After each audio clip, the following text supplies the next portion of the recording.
എടാ ഞാൻ പക്ഷെ ഇലക്ട്രിക്കൽ അല്ലേ പഠിച്ചേ, എനിക്ക് കോർ ഫീൽഡിൽ തന്നെ ജോലി ചെയ്യാനാണ് താല്പര്യം.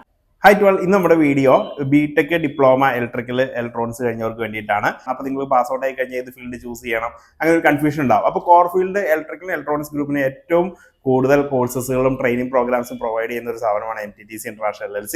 അപ്പോൾ അതിനകത്ത് ഏതൊക്കെ പ്രോഗ്രാംസ് ആണ് നമുക്ക് വരുന്നത് എന്ന് നോക്കാം. ഫസ്റ്റ് വരുന്നത് MEP mechanical electrical plumbing. Building construction പ്രോജക്റ്റിലേക്കും അതുപോലെ ഇൻഫ്രാസ്ട്രക്ചർ ഡെവലപ്മെന്റിലേക്കും വരുന്ന സെക്ടറാണ് MEP. അതിൻ്റെ ഇലക്ട്രിക്കൽ പ്ലംബിംഗ് ഫയർ HVAC അതുപോലെ റിവിറ്റ് MEP നേവി സോഴ്സ് ഇത്രയും കാര്യങ്ങളാണ് നമ്മുടെ MEP പാക്കേജിൽ വരുന്നത്. പിന്നെ അടുത്ത പ്രോഗ്രാംസ് ആണ് solar system design and installation. അതിൻ്റെ അത് നമുക്ക് സോളാർ പ്ലാന്റുകൾ കൊണ്ടുപോയി അതിന്റെ വർക്കും കാര്യങ്ങളൊക്കെ എക്സ്പ്ലെയിൻ ചെയ്യുന്നുണ്ട്. അതുപോലെ സോളാറിന്റെ വർക്ക് ചെയ്യാനുള്ള മെറ്റീരിയൽസ് എല്ലാം നമ്മുടെ അടുത്തുണ്ട്.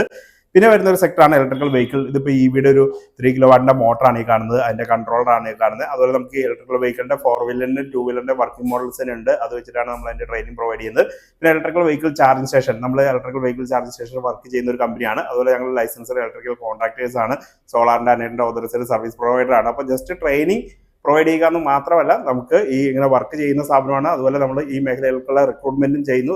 നമുക്ക് industrial automation, marine automation, building automation class കോഴ്സസും അവൈലബിൾ ആണ്. നമ്മൾ ഇന്റർവ്യൂ വഴി ഫിൽട്ടർ ചെയ്തിട്ട് കമ്പനീസിലേക്ക് കൊടുക്കുന്നു. ഇങ്ങനെയൊക്കെ സർവീസുകൾ നമുക്ക് ചെയ്തു തരാൻ വേണ്ടി പറ്റും. ഇത്രയും ക്ലാസ്സുകൾ നമുക്ക് IEEE ബാച്ചുകൾക്ക് ഇപ്പോൾ നൽകുവാൻ വേണ്ടി സാധിക്കും.